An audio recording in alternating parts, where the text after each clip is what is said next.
Namaste, Jay Bhagat.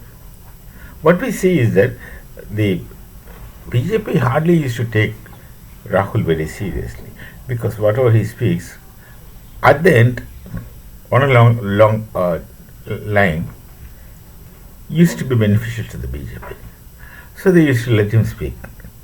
Whatever he does, becomes eventually beneficial to the BJP. So they let him speak, and no one used to take him serious. Actually, not only BJP, no one used to take him seriously.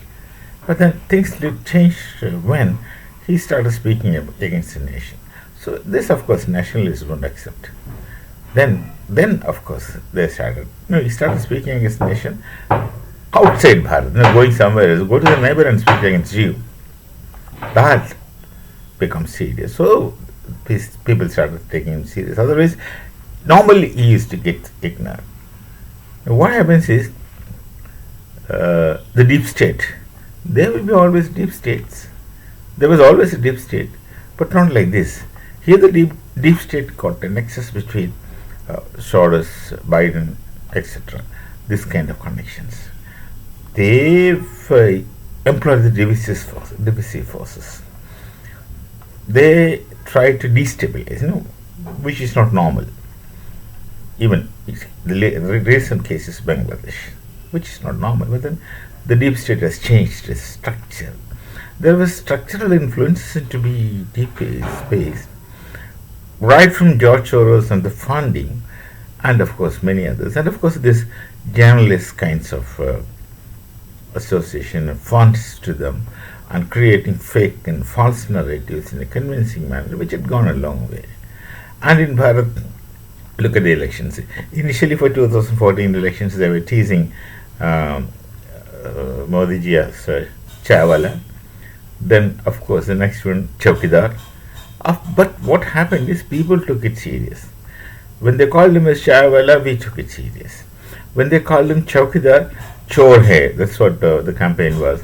Then the reply, which people used to make taglines in their accounts, that Chowkidar Chaukanne hai. Then some people used to say maybe Chowkidar. All these things took place. Then, of course, the other recent 24 elections, constitution is in trouble. Now, if you see, there are a lot of parallels between what happens in our elections and the elections of Trump in the US. Now, these parallels are very striking. They have adopted similar policies everywhere, like attacking in a very personal manner. The constitution is in danger, and whatever Soros speaks in English, Rahul Gandhi speaks in Hindi, to that extent.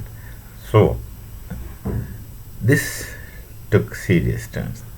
Now, what happens is the president-elect,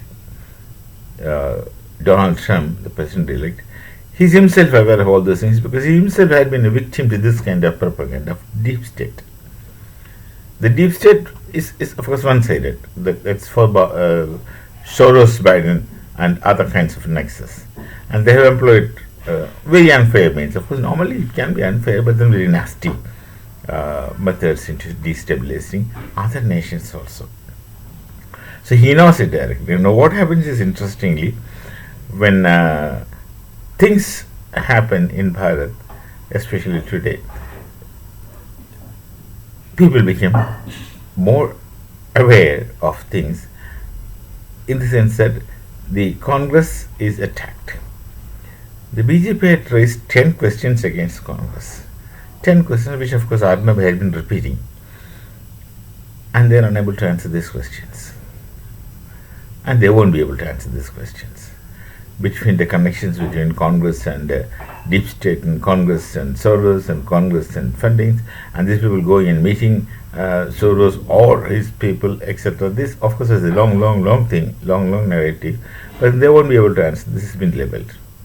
Now, interestingly, President Trump himself is a victim of these kinds of propaganda, so he knows it.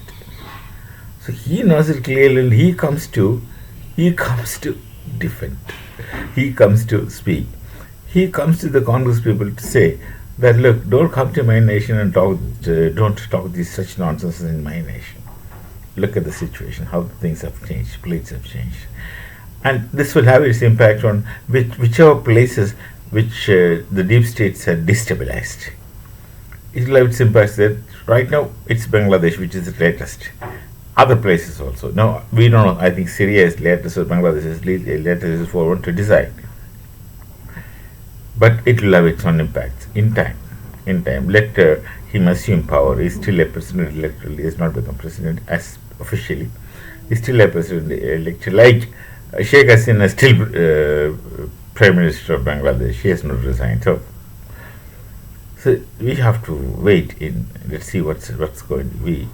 But then it's interesting to see the president-elect speaking against the Congress propaganda, nefarious intentions, and operations directly through some of his tweets.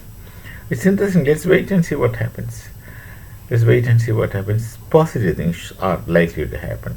So we meet again with some other thoughts. Till then, Namaste, Jai Bharat, Jai Shri Ram.